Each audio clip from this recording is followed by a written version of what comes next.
আসসালামু আলাইকুম। আজকে অত্যন্ত গুরুত্বপূর্ণ একটা বিষয় নিয়ে কথা বলবো, যে বিষয়টা হচ্ছে যে ইনকাম ট্যাক্স রিলেটেড। যে সকল ব্যক্তি অথবা প্রতিষ্ঠানকে অবশ্যই ইনকাম ট্যাক্সের রিটার্ন দাখিল করতে হবে, এটা আমাদের অবশ্য অনেকেই জানি না, আমাদের জানা খুবই জরুরি। এনবিআর এর যে নির্দেশনা আছে, নির্দেশনা অনুসারে দুই ভাগে ইয়েটাকে, অর্থাৎ যারা রিটার্ন দাখিল করবে তাদেরকে দুই ভাগে বিভক্ত করছেন। এক নাম্বার হচ্ছে যাদের করযোগ্য আয় রয়েছে, দুই নাম্বার হচ্ছে যাদেরকে আবশ্যিকভাবে রিটার্ন দাখিল করতে হবে।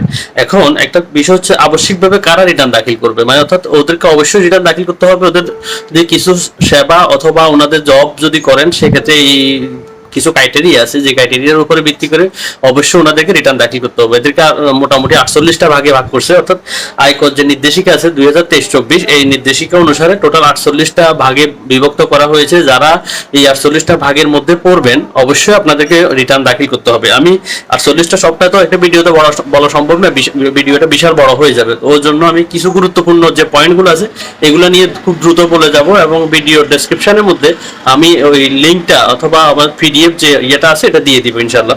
এখন আপনারা একটু শুনেন। প্রথম কথা হচ্ছে যে করদাতার মোট আয় যদি কর সীমা অতিক্রম করে, অর্থাৎ করযোগ্য যে আয়ের লিমিট আছে ওই লিমিটটা অতিক্রান্ত হলেই আপনাকে অবশ্যই রিটার্ন দাখিল করতে হবে। দুই নাম্বার হচ্ছে আয় বর্ষের পূর্ববর্তী 3 বছরে যে কোনো বছরে করদাতা কর নির্ধারণ হয়ে থাকলে, যদি আয় বছরে হয় না ইনকাম ঠিক আছে, কিন্তু এর পূর্ববর্তী 3 বছরের মধ্যে যদি ওই পরিমাণ ইনকাম উনি করে থাকেন, তাহলেও ওনাকে কিন্তু রিটার্ন দাখিল করতে হবে। 3 নম্বর হচ্ছে যে অংশীদারি ফার্মের যদি অংশীদার হতে হয়, মানে অর্থাৎ কোনো পার্টনারশিপের বিজনেস যদি করেন, সেক্ষেত্রে যদি অংশীদারি কারবারের যে আইন আছে 1932 সাল, ওই 32 সালের আইন যদি মেনটেন করে প্রতিষ্ঠিত হয় এবং ওই প্রতিষ্ঠিত কোম্পানির যদি কেউ সদস্য হতে হয়, সেক্ষেত্রে অবশ্যই ওনাকে রিটার্ন দাখিল করতে হবে। 3 নম্বর হচ্ছে যে কোম্পানি, পাবলিক লিমিটেড কোম্পানির পরিচালক অথবা শেয়ার হোল্ডার হতে হলে অবশ্যই ওনাকে রিটার্ন দাখিল করতে হবে। এরপর হচ্ছে গণকর্মচারী। গণকর্মচারী বলতে গণপ্রজাতন্ত্রী বাংলাদেশ সরকারের অধীনস্থ সকল প্রকার কর্মকর্তা কর্মচারী হচ্ছে গণকর্মচারী, ওনাদের সবাইকে অবশ্যই রিটার্ন দাখিল করতে হবে। এরপর হচ্ছে 20 লক্ষ টাকার অধিক কেউ যদি ঋণ গ্রহণ করতে চায় ব্যাংক থেকে অথবা যে কোনো আর্থিক লেনদেনকারী প্রতিষ্ঠান থেকে, তাহলে অবশ্যই ওনাকে রিটার্ন দাখিল করতে হবে এবং রিটার্নের যে কপি অর্থাৎ অ্যাকনোলেজমেন্ট পেপারটা ওখানে সাবমিট করতে হবে।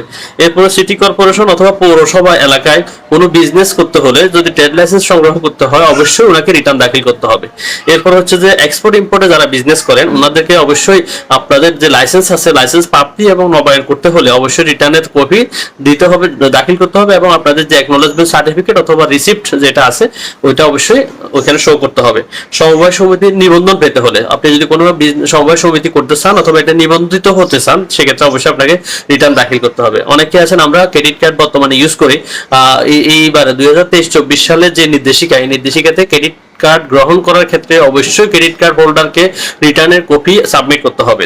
এরপরে যারা ইটভাটার বিজনেস করেন, অর্থাৎ ইটভাটা আছেন, ওই ইটভাটার জন্য অবশ্যই রিটার্ন সাবমিট করতে হবে। এরপর হচ্ছে যে সিটি কর্পোরেশন অথবা পৌরসভা অথবা হচ্ছে জেলা সদরে সন্তানকে ইংলিশ মিডিয়াম স্কুলে ভর্তি করাতে হলেও আপনাকে কিন্তু রিটার্নের কপি সাবমিট করতে হবে। এরপর হচ্ছে যে আপনার যদি শহরের অর্থাৎ পৌরসভা অথবা সিটি কর্পোরেশন এরিয়াতে নতুন করে বিদ্যুৎ সংযোগ পেতে হলে অবশ্যই রিটার্নের কপি দেখাতে হবে। 5 লক্ষ টাকার অধিক সঞ্চয়পত্র ক্রয়ের ক্ষেত্রে রিটার্নের কপি থাকতে হবে। এর উপরে যদি ক্রয় করতে হয়, আপনি রিটার্ন অবশ্যই সাবমিট করতে হবে। 10 লক্ষ টাকার উপরে আপনি যদি স্থায়ী আমানত নতুন করে খুলেন অথবা পূর্বের আমানত যদি থেকে থাকে সেটাকে যদি আপনি রিনিউ করেন, সেক্ষেত্রে আপনাকে রিটার্নের কপি দেখাতে হবে। এরপর হচ্ছে যে আপনি মোটরযান নিবন্ধন করতে হলে আপনাকে কিন্তু রিটার্নের কপি দেখাতে হবে এবং এটা অবশ্যই সাবমিট করতে হবে। ভবন নির্মাণ, আপনি যদি সিটি কর্পোরেশন, পৌরসভা অথবা জেলা সদরে যদি ভবন নির্মাণ করেন, সুউচ্চ ভবন নির্মাণ করতে যান অথবা আপনার যদি বিল্ডিং তৈরি করতে যান, সেক্ষেত্রে নকশা অনুমোদন করতে হলেও আপনার রিটার্নের যে কপি অর্থাৎ আপনার অ্যাকনোলেজমেন্টের যে সার্টিফিকেট ওটা অবশ্যই দেখাতে হবে।